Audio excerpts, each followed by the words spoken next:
Assalamualaikum warahmatullahi wabarakatuh. Alhamdulillahi rabbil alamin, wassalatu wassalamu ala ashrafil anbiya'i wal mursalin wa ala alihi wa sahbihi ajma'in. Subhanaka la ilma lana illa ma 'allamtana innaka antal alimul hakim.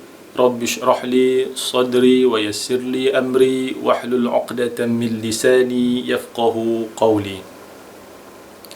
Topik yang bakal dikongsikan pada sesi kali ini ialah berjalan gaya Rasulullah sallallahu alaihi wasallam. Berjalan dalam bahasa Arab disebut mashyatun, dalam bahasa Inggeris walk. Semua manusia berjalan. Di tempat kerja kita berjalan, di tempat belajar kita berjalan, di shopping mall kita berjalan-jalan. Malahan andai ada sahabat-sahabat yang sudi belanja berjalan-jalan, sudah tentu sahabat-sahabat adalah sahabat-sahabat yang terbaik. Tanpa kita sedar, berjalan kaki adalah suatu nikmat yang dikurniai oleh Allah Subhanahu wa taala kepada manusia. Jika kita bermuhasabah, ada juga di kalangan manusia yang diuji oleh Allah Subhanahu wa taala tidak mempunyai nikmat untuk berjalan kaki.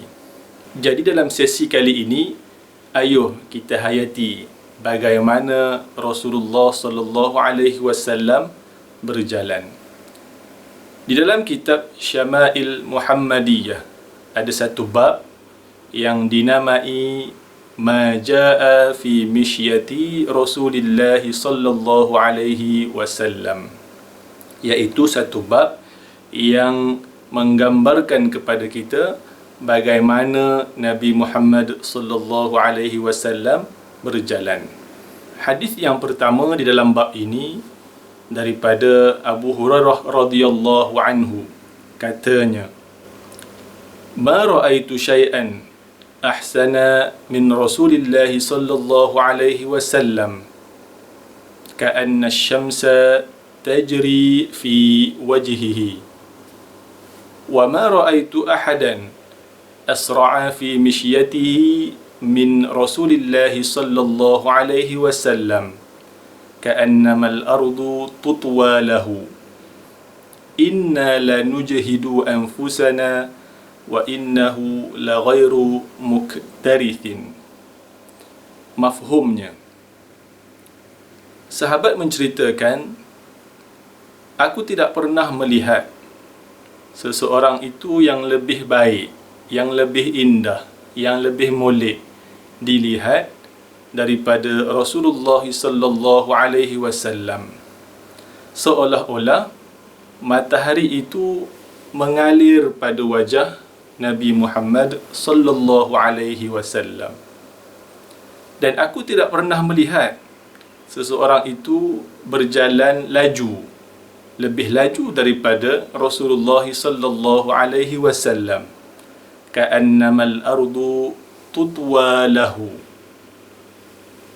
seakan-akan bumi ini dilipatkan untuk baginda sallallahu alaihi wasallam berjalan. Para sahabat menambah, kami cuba mengikuti bagaimana Rasulullah sallallahu alaihi wasallam berjalan, tetapi kami merasa kepenatan, sedangkan baginda sallallahu alaihi wasallam hanya berada dalam keadaan kebiasaan sahaja. Di dalam hadis yang pertama ini dapat memberi gambaran kepada kita bahawasanya, yang pertama, Rasulullah sallallahu alaihi wasallam berjalan di hadapan para sahabat dalam keadaan yang indah, dalam keadaan yang sedap mata memandang dan tidak mendatangkan pandangan yang tidak baik daripada masyarakat sekeliling.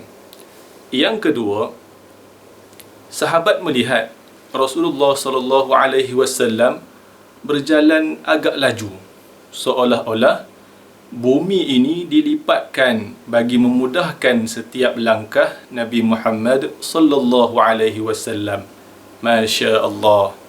Inilah di antara mukjizat Nabi Muhammad sallallahu alaihi wasallam.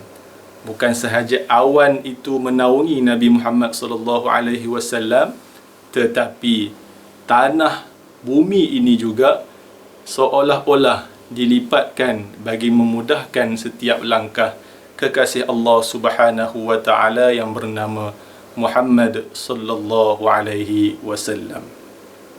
Hadis yang pertama ini mengikut Imam Tirmizi ada riwayat yang mensahihkan hadis ini. Kita beralih ke hadis yang kedua daripada Sayyidina Ali bin Abi Talib. Beliau menyifatkan kana idza masya taqalla'a ka'annama yanhattu min sababin. Adalah apabila Rasulullah sallallahu alaihi wasallam berjalan.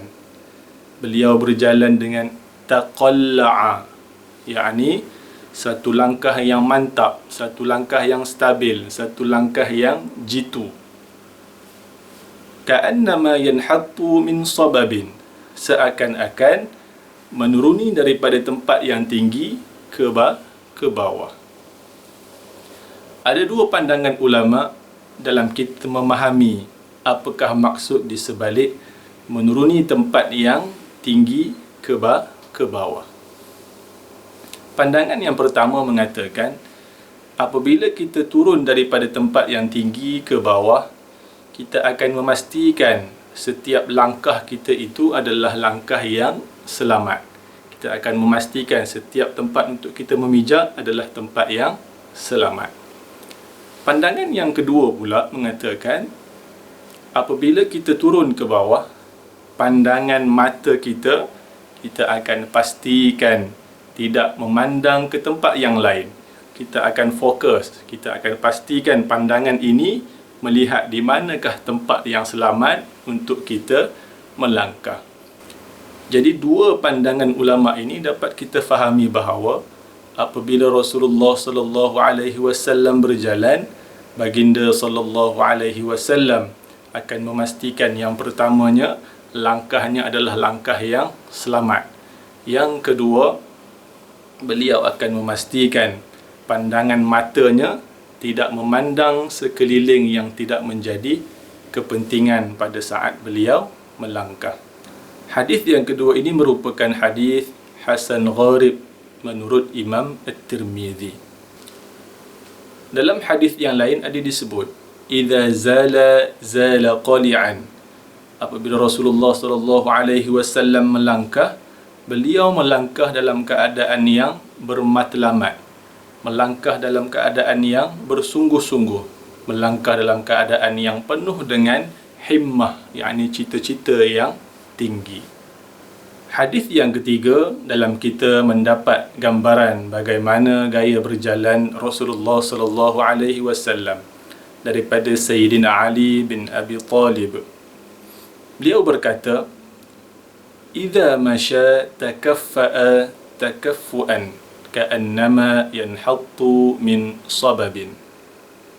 Rasulullah sallallahu alaihi wasallam apabila berjalan takaffa'a takaffuan, badannya sedikit condong ke depan seakan-akan menuruni daripada tempat yang tinggi ke bawah.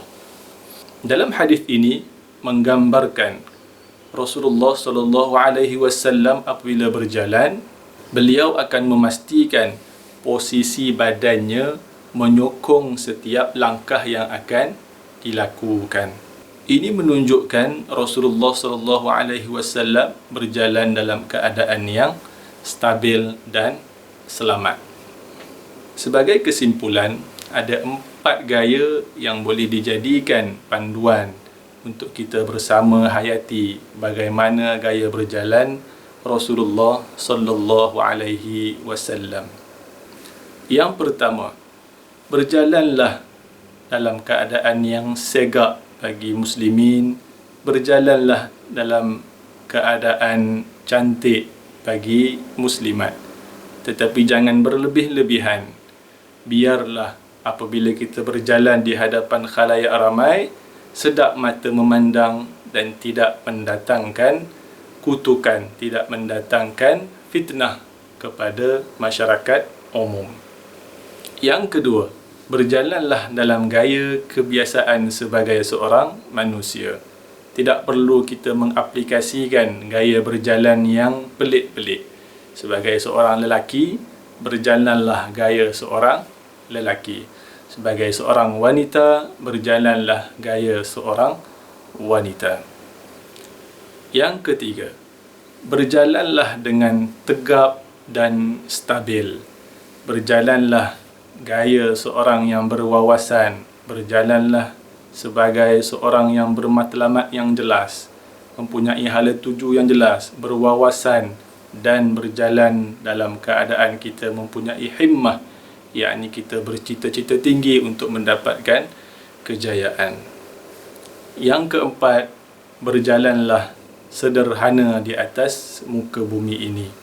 Nabi Muhammad sallallahu alaihi wasallam, walaupun beliau seorang nabi diangkat tinggi oleh Allah Subhanahu wa taala daripada manusia yang lain, tetapi apabila berjalan di hadapan para sahabat, berjalan di hadapan masyarakat umum, beliau berjalan dalam keadaan yang sederhana.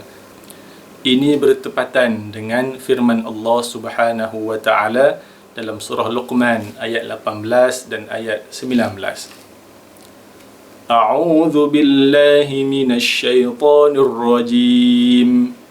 Bismillahirrahmanirrahim.